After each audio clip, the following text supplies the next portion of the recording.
citizen and media, citizens and academia. And the OGP platform provides this opportunity to not only trust build, but also enhance youth inclusion, transparency, and accountability, and as well as meaningful public participation. I think some of the challenges that we face now is because in some cases citizens feel that they are not being listened to.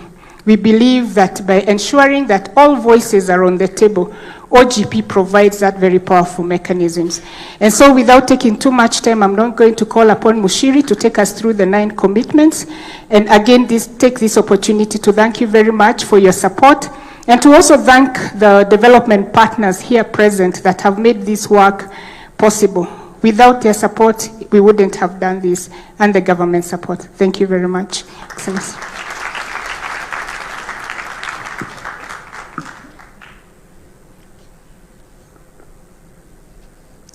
Your Excellency, distinguished guests, ladies and gentlemen, this is Kenya's most ambitious action plan ever.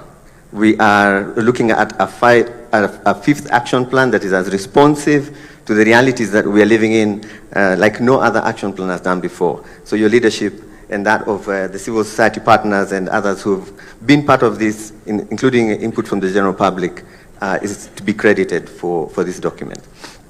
So maybe I shall start with the first commitment in the action plan, which is a brand new commitment that made it into the framework in this 5th action plan, and that's our commitment on climate action. As you are all well aware, this is one of the largest crises that is facing our planet, and we are seeing the results of that in our own country.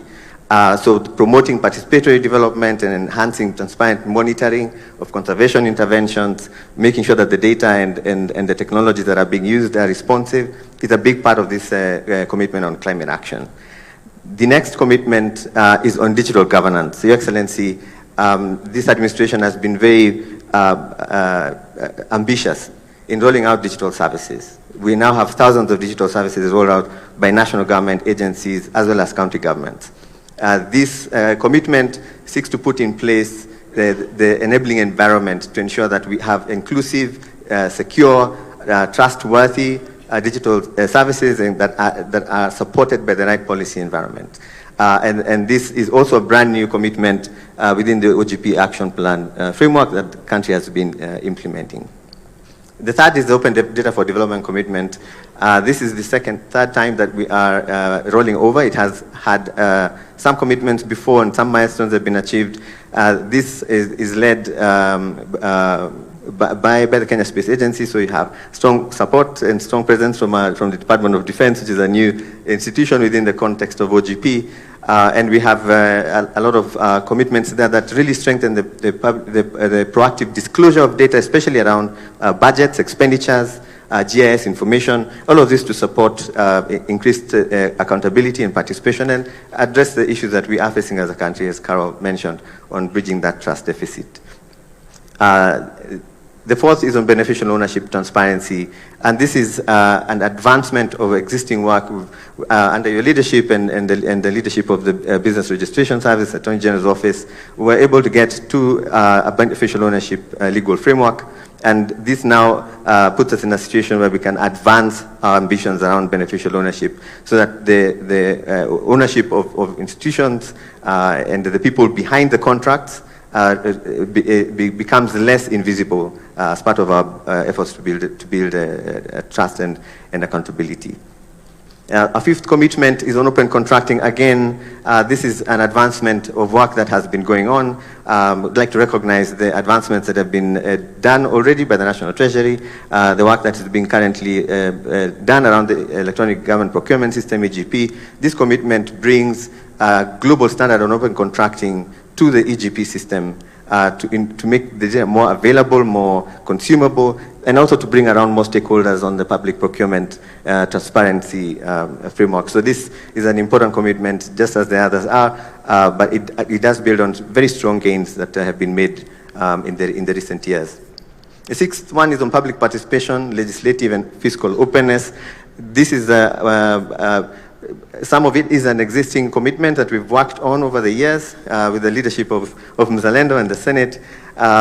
It has some very ambitious commitments around putting in place a very strong legal framework for public participation in this country. We currently do not have a national framework for that, and this commitment aims to deliver that. But it goes a bit further and includes fiscal openness in the context of debt transparency.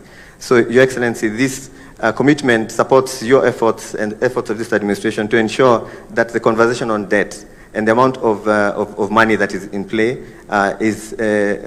is not a subject of misinformation, but is subject to evidence that is available. So the transparency around this is going to be an important part for the next few years. And commitment number 7, access to information. We have had great success with access to information because of the OGP. The Access to Information Act was a result of the work done by the OGP community in 2016. This Access to Information commitment advances this much further by ensuring that the regulations that have been passed, the enabling framework, is now supported by a more ambitious rollout across the country. And this includes the model laws that Carol alluded to and how they are eventually incorporated in our county governments. Our 8th is access to justice. As Carol mentioned, this commitment was birthed out of the COVID crisis and the fact that many could not access justice because of the restrictions that had to be in place to save all our lives. However, on the other side of that commitment, we realized that it was actually addressing issues that continued to plague citizens in their pursuit of justice. And this operationalizes the alternative justice system policy and the legal aid framework. And it does aim to bring a bit more accountability and improved financing to the judiciary in order to make sure that access to justice reaches the most vulnerable of our populations, regardless of where they are, using all technologies and approaches that are appropriate. Our 9th commitment in this action plan is on resilience. Your Excellency, ladies and gentlemen, a lot of what I have talked about can sound very nice and very beautiful and probably be done within a year, and then we all go back to default settings. The access to justice commitment and the beneficial ownership and open contracting, a lot of these commitments have made it this far because they had an enabling framework around them. The government resilience, building open government resilience commitment ensures that we are not just putting in place commitments on paper, but we're also putting in place institutions and the legal frameworks and the financing to make sure that we can continuously deliver on the promises we're making in the 5th Action Plan.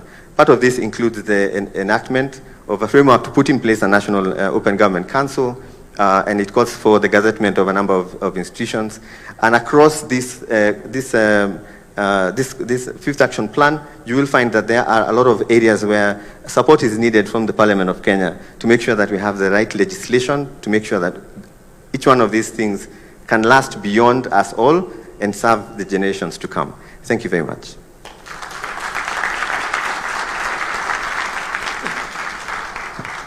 Let's put our hands together for Mr. Nyaga. Thank you very much. Your Excellency, on that matter of resilience, one of the asks from this community or from this program is for the need for sustainability.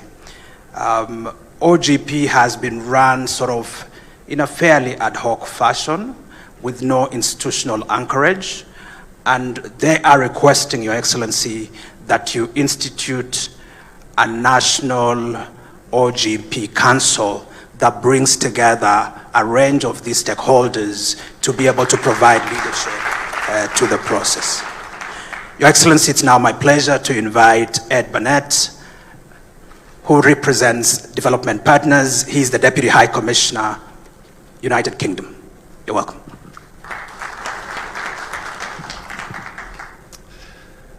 His Excellency, the President, distinguished guests, all protocols observed, good morning.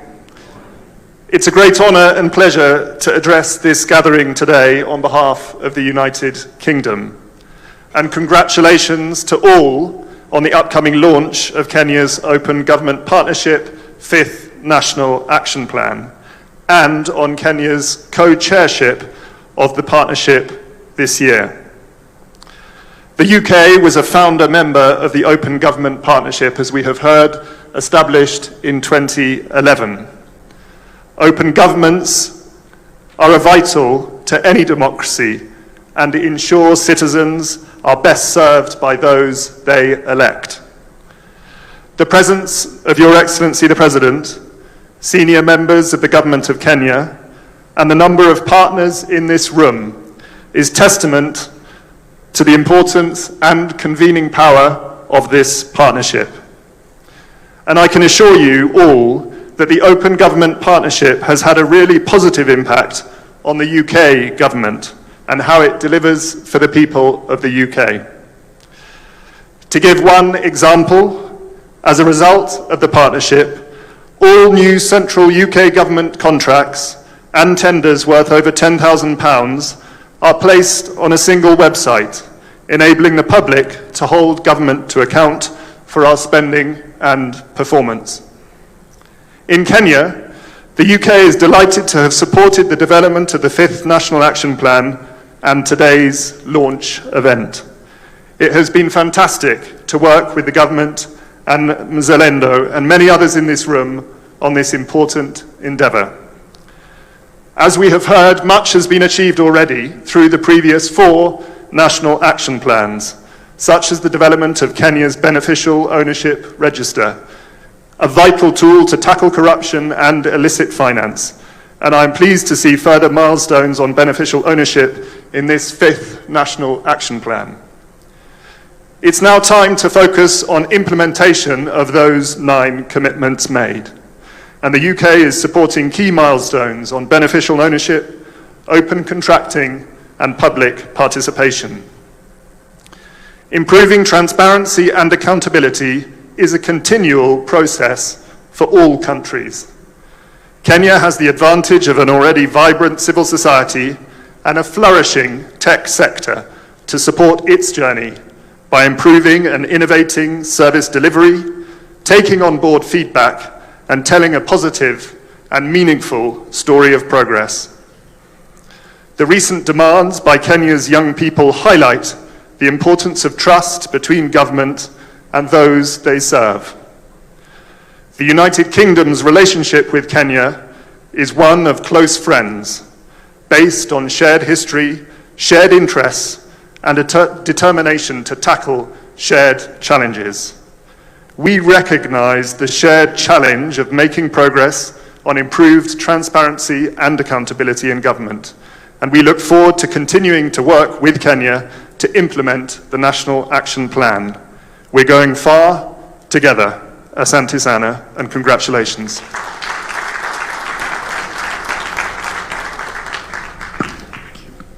Thank you, Dr. Bennett.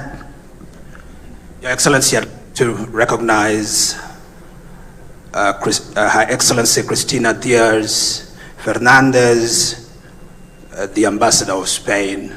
Spain is taking over the global leadership of the OGP platform, and so we wanted to especially recognize them on this occasion. It's my pleasure now to invite the Right Honorable Speaker of the Senate, Amason Kingi. Welcome.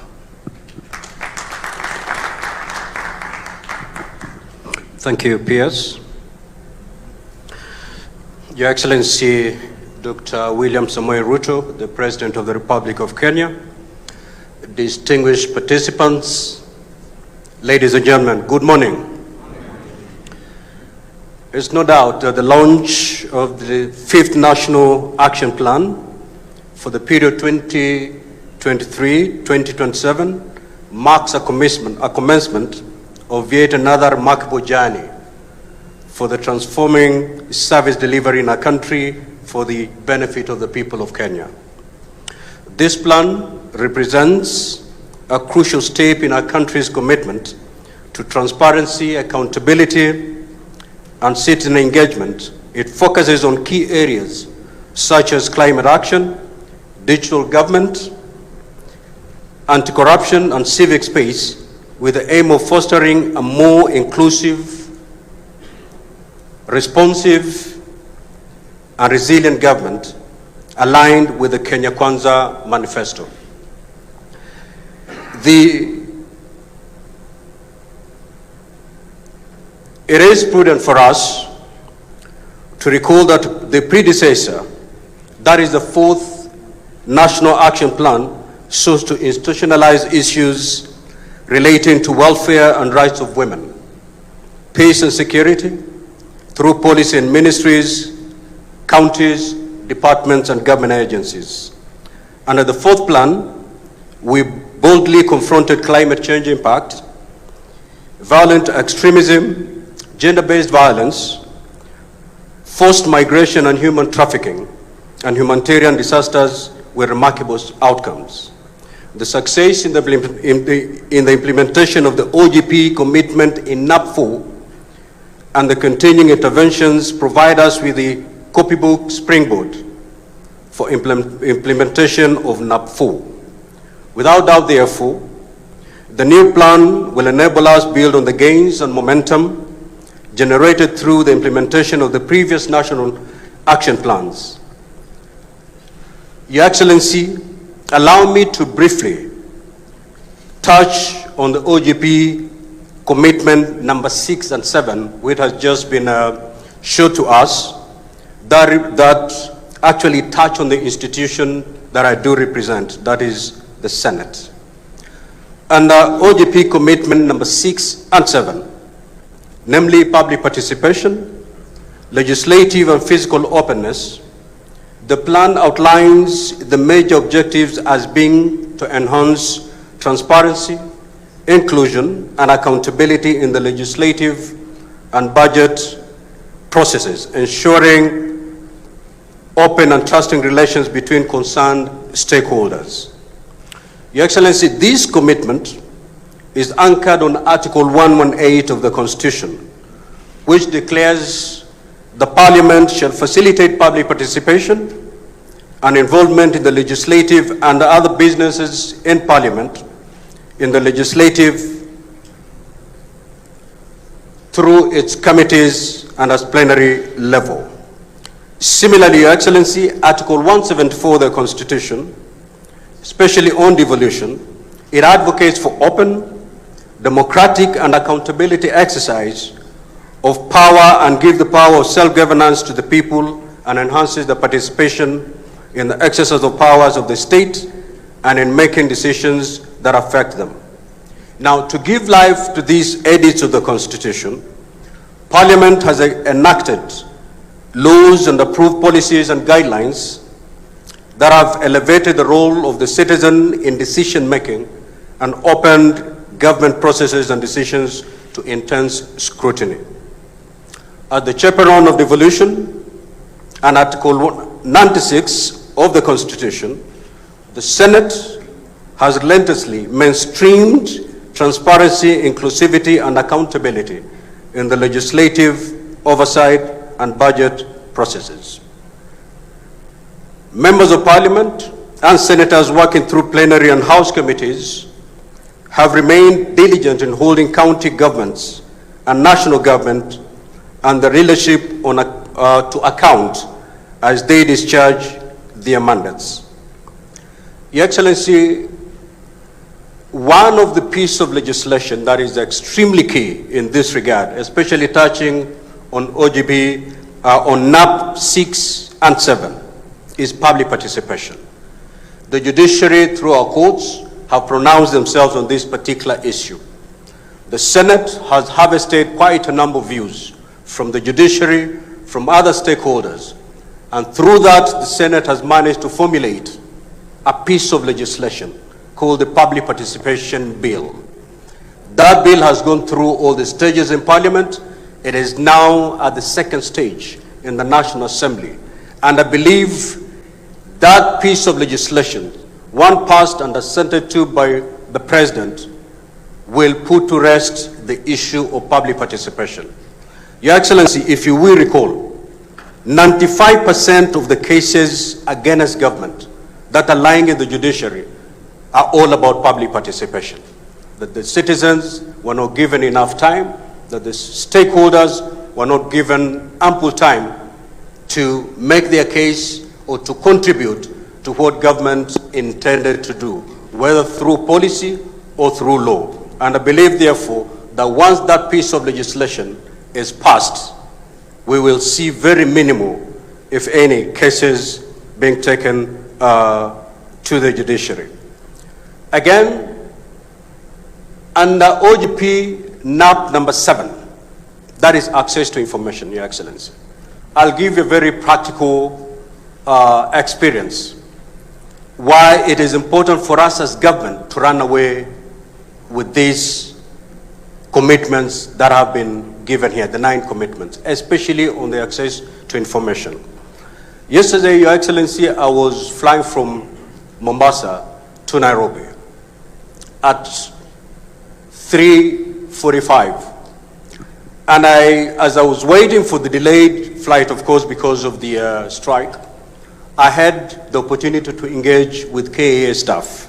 And I asked them, why are you on strike? Your Excellency, I was not given any tangible reason other than the fact that there is a lot of information they had heard and picked from the social media. And because of that information and acting on that information on the social media, they went on strike. That is what I was told. Meaning, as a government, if we commit to have this information get to the people before the social media culprits take this information to the people, and you know, Your Excellency, most of the social media information is a facts not verified. And this is where most of our citizens pick information, pick facts, and act on those facts. So again, with this commitment, I believe as government, if we can be able to be committed and be able to package or to unpackage this information to our citizens long before the keyboard warriors take that space, we will not be able to see what we have seen today. Now, Your Excellency, I was listening to our government spokesperson yesterday. And I talked to quite a number of people after his press conference. Many Kenyans believe that this government has negotiated and signed a deal with Adani. But the position is no such deal, no such contract has been signed. But this information was not given to the public. It was left to keyboard warriors. So again, with these commitments, Your Excellency, I believe as government, if we can be able to commit to these commitments that have been given here, then the kind of misinformation that is there will be a thing in the past. Your Excellency, you know exactly what we went through with the finance bill. Again, misinformation. The finance bill was the best piece of a bill. It was a document that was going to take this country far. But because of misinformation, because citizens maybe were not engaged enough, we had to shelf an otherwise good document. So again, Your Excellency, with these action plans, with these commitments, especially commitment number 6 and 7, if we can be able to run away with it as government, we will see very minimal of the kind of upheavals that we've witnessed as a country for the few days. Allow me, in conclusion, Your Excellency, as I conclude, allow me to commend the drafters of NAP 5 for retaining climate action as a priority number 1 in the new implementation phase. Your Excellency, you are the teacher in this field. You are the ambassador, the African ambassador in this particular field. There can never be a better opportunity to put this commitment as number 1 than now. And therefore, the implementation, the phenomenal climate change impacts remain of great concern and deserving of our full attention, given the devastation they continue to wreak on our society. As global temperatures soar, drought become prolonged, and frequent flooding more intense in scope.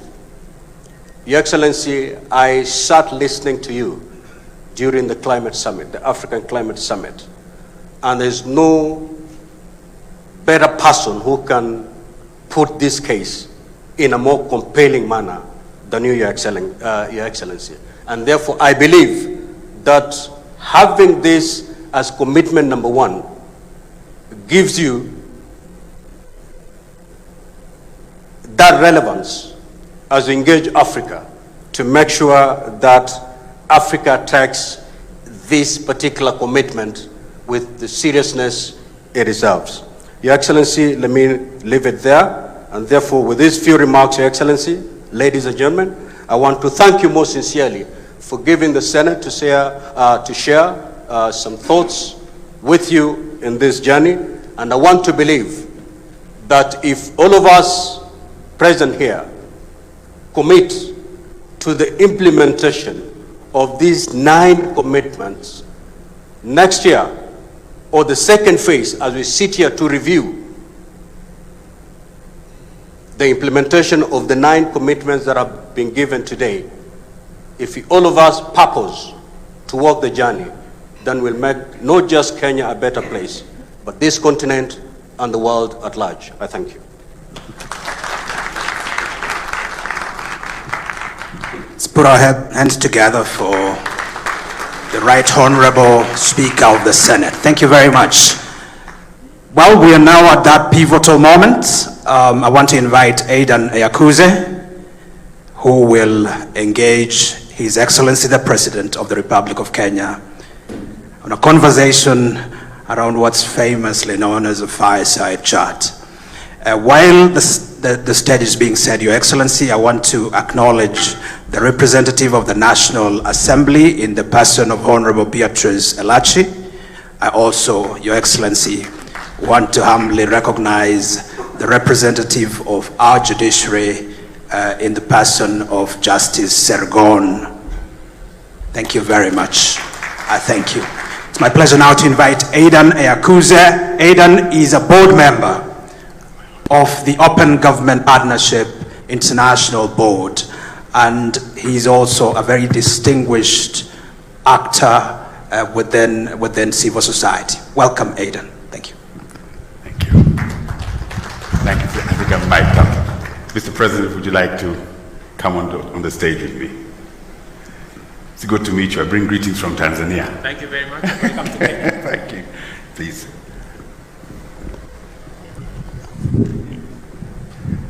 Wow. Good morning. This is a real honor. I started my professional career in this country, so it's great to be back. We've heard some fantastic presentations about the National Action Plan number 5, 9 great commitments.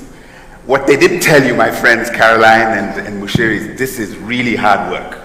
And Dr. Korir knows how hard this work is to transform the relationship between governments and citizens. So my first question to you is to understand personally your vision for open government in Kenya. Why do you want to do such hard work? And you've been involved in it as Deputy President, now as President. Why? What's in it for you? What's in it for Kenya? Thank you very much, Aidan. Everybody else made a statement. I don't know why I'm the only one answering questions. Because this is open government.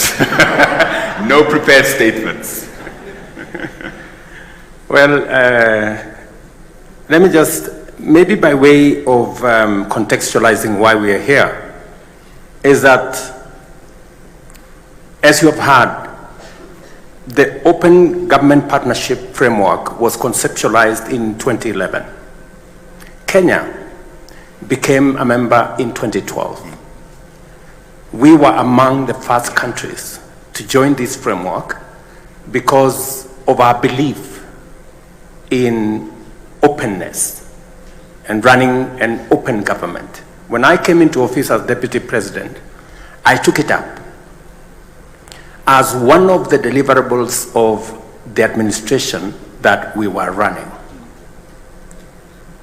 When you ask me the question, what is in it for us now? If you look at the bottom-up economic transformation agenda, it is about inclusivity.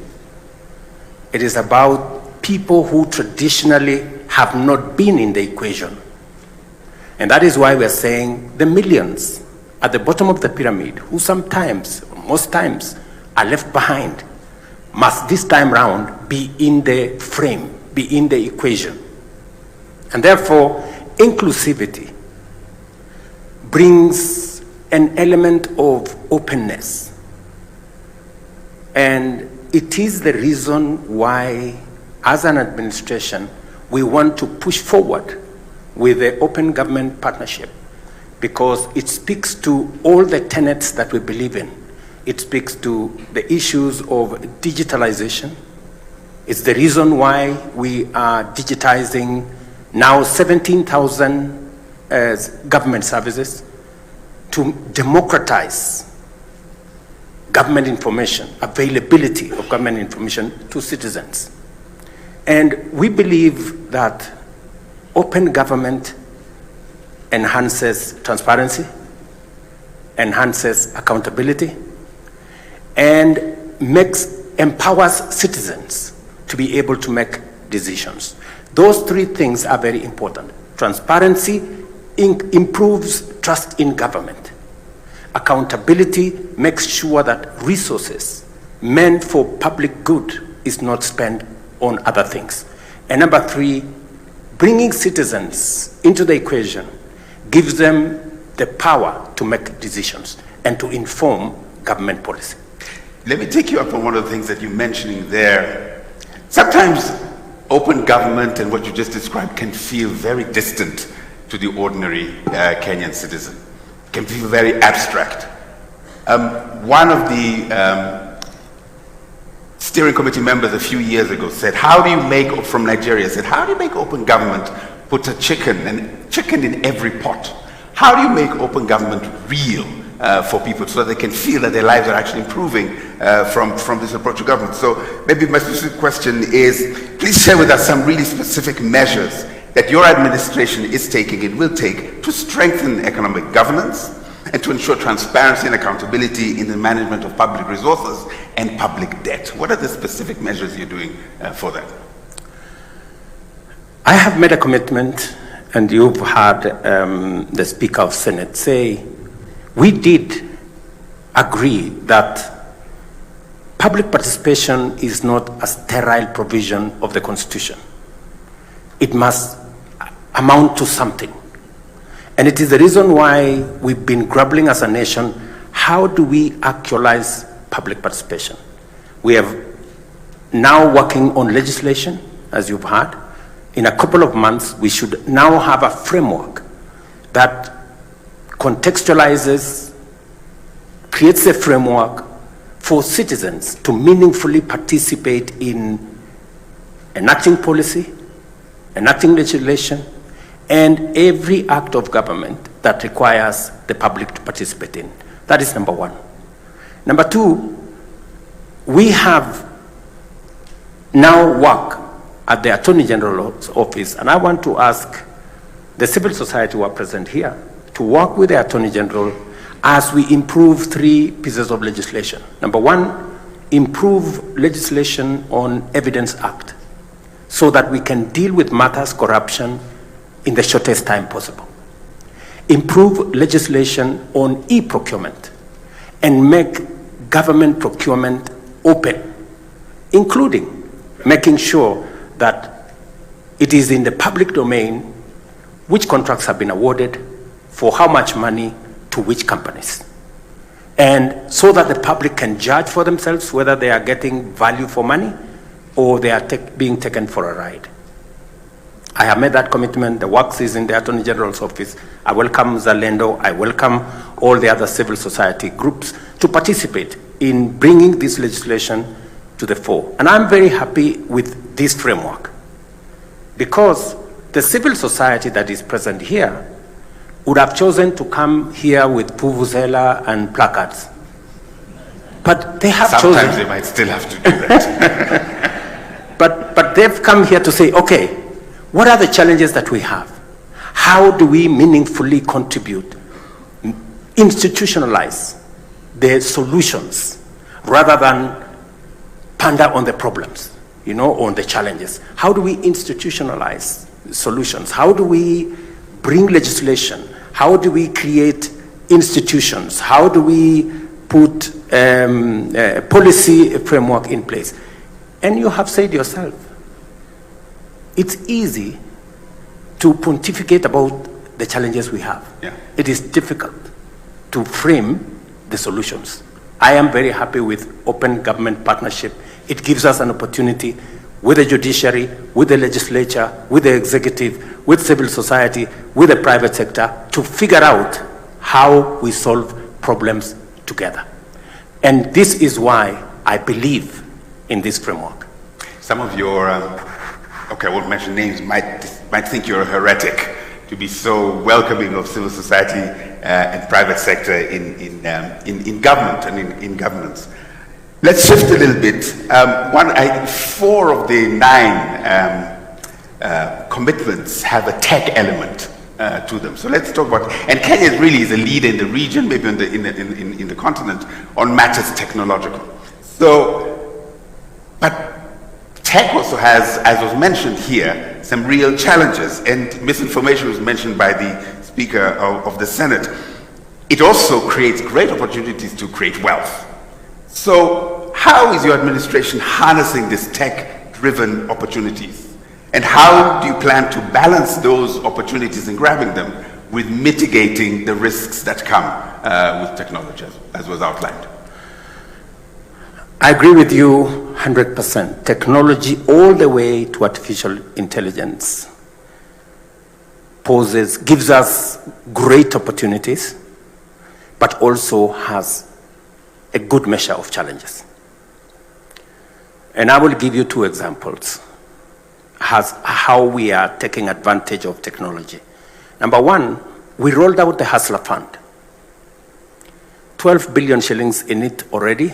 22 million Kenyans are beneficiaries. Today we have 2 million Kenyans every day borrowing from the Hustler Fund. It is delivered on a technology platform. It is the single government project that has no corruption, because technology has provided the framework to make sure that we insulate it from, just imagine, if we were distributing or giving out Hustler Fund using committees at every location, it would be hell. Mm-hmm. It would be chaos. But look at what technology has done. It has made it seamless, it has made it transparent, it's made it easy. Let me also give you another example. Means testing instrument. Again, when we are giving out our university funding model, means testing instrument that is run on technology is giving us the leverage to be able to know which student can benefit from what. Let me also tell you one more thing, that in our plan to deal with the challenges that face us, the demographic dividend that we have, one of the items that we are working on is how we are going to use technology to create digital jobs. As I speak to you, we have close to 120,000 young people in our TVETs and in other institutions that today monetize their digital expertise. So we are leveraging on technology to create jobs.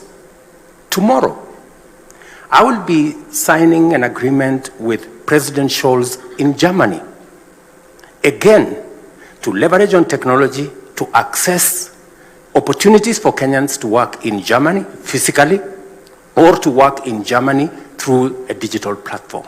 So we are leveraging on the digital space to create jobs, to deliver government services, as I said, with the Hustler Fund, to make sure that it helps us, assists us sort out challenges that we have. But also, there are challenges. Yeah. The finance bill became a victim of fake news, disinformation, misinformation, and unfortunately that's what it is. And as has been said here correctly, while building the ecosystem to leverage on technology and the digital space for advancement, there will be challenges. It is the reason why we are discussing now with Parliament on how to enact regulations on AI, regulations around the digital space to make sure that the negative, misinformation, disinformation, fake news does not rob us of the opportunity to use technology to drive our development. Because I am a great believer that technology gives us the largest opportunity for us to catch up with the rest of the world. It is the reason why I appointed a technology envoy, Mr. Figo, who is not, unfortunately, is not here because of travel problems. He was coming from somewhere, he got stuck because of the situation we have. But it is the reason I also want us not to miss the opportunity. In fact, misinformation, disinformation, fake news should not rob us of the opportunity to take advantage of the opportunity technology and artificial intelligence gives us. We do not want another opportunity to be left behind. It is an opportunity for us to develop talent around technology and AI. It is an opportunity for us to develop expertise. And it is an opportunity for us not to be left behind again, as we have done in the past, that this time round, we want to be up to speed with the rest of the world in making sure that technology, AI become part of the ecosystem and we all benefit from it and avoid another digital or AI divide. Thank you. I'm sure civil society will also say, when regulating misinformation, disinformation, please don't squeeze the space for self-expression. I'll come to the last question. You, the government of Kenya, is the current co-chair of the Open Government Partnership. And there are 14 other African countries. We're told Zambia is thinking about coming in to the 15. So I have a personal self-interest type of question here. How would you address your fellow presidents, heads of state on the continent? What would you tell them about OGP in a way that would persuade them to join or to at least think about really embedding its principles in how they're relating with their governments and with the citizens? What would you tell them to persuade them to embrace this principle, this approach? You see, the future, whether we like it or not, is going to be informed by technology. Technology democratizes information. Citizens today, anywhere, in any country, have the benefit of a lot of information. And with a lot of information, citizens are aware, and therefore it is natural that going into the future, openness, because of the amount of information people have, it's not possible anymore for government to hide in this corner or that corner. And therefore, the natural thing to do is to make sure that we run an open system so that we avoid the fake news, we avoid the disinformation, we avoid the misinformation. And therefore, it is only natural that we contextualize this and we take it into the future. I am a great champion, for example, of transparency and justice around climate financing. It is one of the things that I have been pushing, because transparency does not just exist in what maybe governments are doing. It's also what big corporate institutions, multilateral development banks, many other institutions should be doing. It is the reason why I have really pushed for a just international financial system. Let me ask you, Aiden, why would one country pay 10% interest rate and another country pay 1% interest rate in the same ecosystem? Where is the fairness? Where is the justice? And those paying the most have contributed the least to the existential threat that we face as humanity of climate change. When I finish with you here, I will be going to Korogosho because of matters climate action. And I am very happy that among the first commitments in the National Action Plan is climate action. I will be going to Korogosho because... Korogosho is a neighborhood here in Nairobi. Okay, I will be going to... Okay. It's a neighborhood in Nairobi. Mm-hmm. I will be going to Korogosho, which is a neighborhood in Nairobi, because we lost 42 people to the floods. We got 22,000 households displaced in that vicinity. And almost 160,000 people were displaced because we are going to begin the process of rehabilitating. We're going to be bringing on board 20,000 young people to participate in climate action, to participate in the restoration of the Nairobi River ecosystem, so that we can not only have proper sanitation, we can deal with pollution, we can deal with solid waste, we can green the place, and we can build social housing on that space. Because these are victims of climate change. They swing between one extreme of drought, and when we are still figuring out what to do, we end in serious floods and we lose people. So I'm very happy with the context that this has been put in the National Action Plan, that we are focusing on climate change, and we will be persuading other heads of state that climate change is an existential threat to all of us.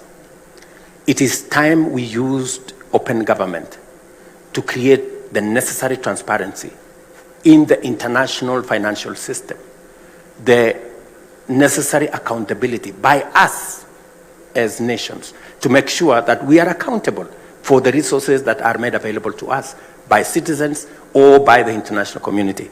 It is the reason why I am very open on making sure that we discuss our debt as a nation.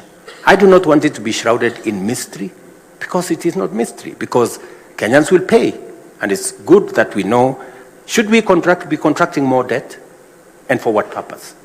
So it is a space that I am so open, and sometimes I get myself into trouble by being too open, because people say, okay, we want the president to come and explain to us this.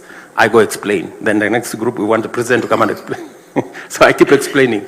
And that is why I'm used to answering questions the way you have asked me. But finally, let me say this, to congratulate this great body of people, those from government, those from the private sector, civil society, and I want to encourage them that they continue to be part of us, of the solution to our nation. It is the best thing that we can do for Kenya, because this is our country. We are all stakeholders. Everybody's voice matters, and we must continuously engage to make sure that we benefit from as much information as we can, and make sure that we make the right decision based on evidence and based on the correct information. Thank you. Let me say, you have made open government partnership really good. You've connected Korogosho with the international financial system. I don't think that's an easy thing to do. So thank you so much for being willing to listen to our questions from civil society. And I'd like to invite you to make perhaps your final remarks. Well, let me say this. I'm very happy that we made a contribution from an executive side. Parliament made their contribution, the judiciary made their contribution, civil society, to the National Action Plan on Open Government. Because it is our collective responsibility as Kenyans to make sure that Kenya succeeds. It is not the business of the president alone, it's the business of every Kenyan for us to succeed, because in that success is everybody's success. Let me also say the following, that as we do this, I want to assure all the stakeholders here that the government of Kenya that I run will continue to be open. I have absolutely no qualms in being held to account. I encourage civil society to continue telling us the things we are doing wrong so that we can correct. And to occasionally tell you the things you're doing right. Yes. I was waiting for that to come. and occasionally, you know, when we get things right, they also tell us, this you're getting right, do it better or do it more. So that way we can forge, you know, a collaboration that makes Kenya great for all of us. Let me conclude by saying, because there is a feasible, demonstrable, real trust gap between citizens and government across the globe. Yeah. You know, there is, you know, there is a trust deficit. There is a trust gap. I want to welcome you and the people here and representatives from our friends from the international community to a trust summit here in Nairobi, the first one in the first quarter of next year, so that we can evaluate what do we do to close the gap, the trust gap between government and citizens. Because unless we do that, it becomes difficult for government to implement its plan and for citizens also to hold government to account. Thank you. So put it in your calendars, Q1 next year, Trust Summit here in Nairobi. Mr. President, thank you so much for your time and good luck in Korogosho and in all your other duties. Thank you very much. Thank you, Asante. All right, thank you very much. Let's give them one more round of applause. Thank you very much, Your Excellency. Thank you very much for that. We may take our seats kindly. And at this point, Your Excellency, with your permission, I see that Senate is very well represented. If I may just ask all the senators who are present to just stand up so that we can just give them a round of applause and showing their support. Senators, if we can all just stand up. Thank you, thank you, thank you. You may take your seats. May I also recognize all ambassadors who are present. If they can also just stand up briefly, we just appreciate that they're here. Your Excellencies, thank you so much for that. We are coming to the tail end of this particular ceremony, and Your Excellency at this point would like to now invite you for the official launch of the 5th National Action Plan, NAP 5. So with your permission, if I may request that you join me here on stage, and to flank you as we do that, allow me to call on the PS Foreign Affairs, Speaker of the Senate, Spain Ambassador, Deputy Ambassador British to Britain, and Director Mzalendo Ms. Carol to just come and flank His Excellency as we now officially launch the 5th National Action Plan, also known as NAP 5. It'll be at the press of a button, and Your Excellency, with your permission, you'll allow me to count you down, and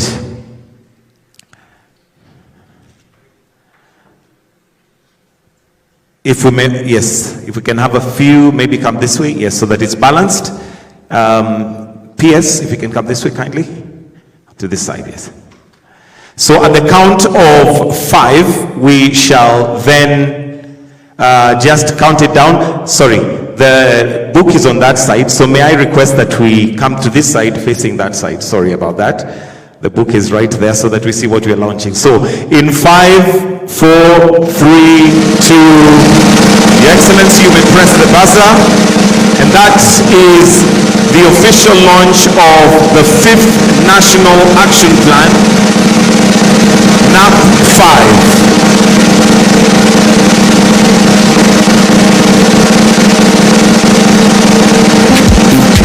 Thank you, Your Excellency. If I may request national anthem. So I'll request that we all be upstanding. We're going to finish off with the national anthem.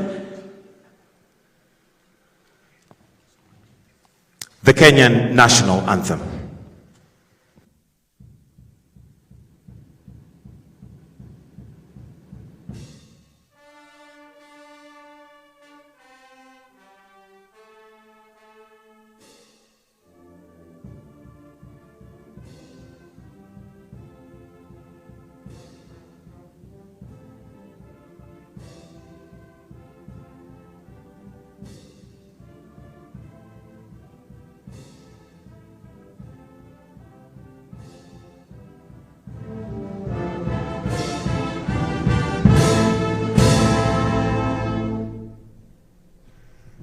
And that brings us to the end of this session. We'll maintain our positions as we allow His Excellency to now exit.